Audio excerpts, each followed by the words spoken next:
Okay, on this video would be number 2 of lining a intake port. You can line intake ports, you can line exhaust ports, you can line oil galleys. I've lined it with the thin wall tubing. You can get it at hobby stores. I believe it's called K&S. That may be wrong. I'm not sure on it. I haven't lined a head in probably about 3 years. I was doing them all the time, but we found out if you put a little RTV um, on the stud and you put it on the washer or the bolt, it really doesn't pose a problem. But some people want them lined, and I line them. I showed you this aluminum tube.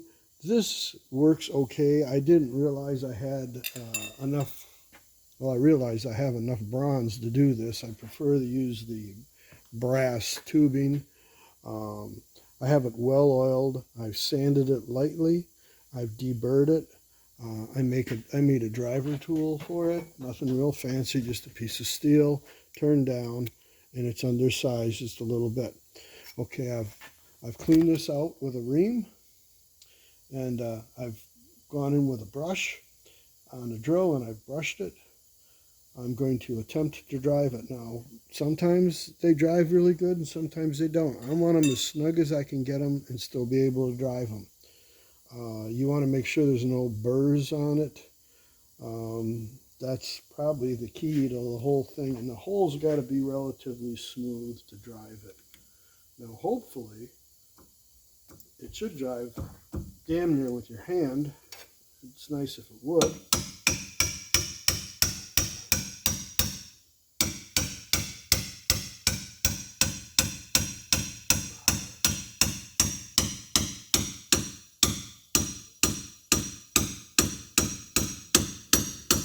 Okay, we're going to check. We're looking down the port, and it looks like we're almost home.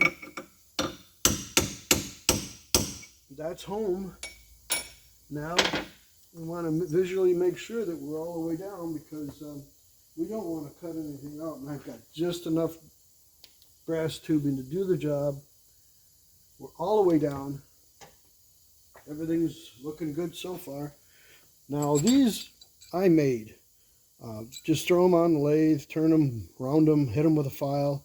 One is going to be small. It's probably just enough to go through, or possibly, yeah, this one here. I'll put a little bit of oil on it. Oil makes everything better, even on your salad, right? So I'm going to take this, I'm going to tap it. Now this one is going to go through. It should go all the way through.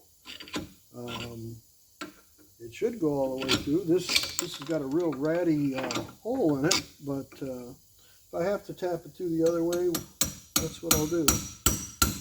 Okay, now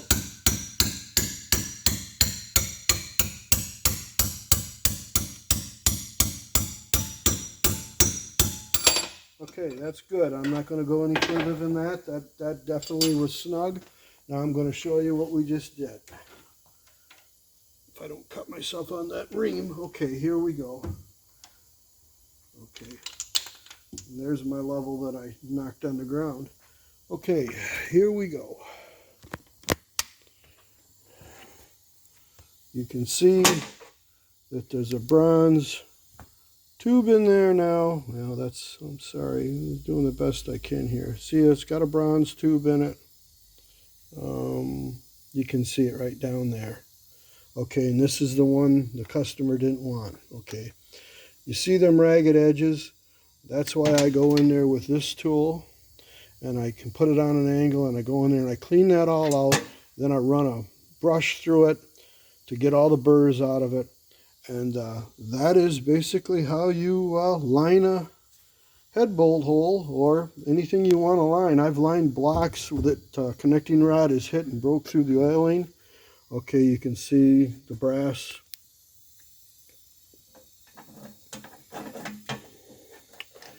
And that's kind of how you do that.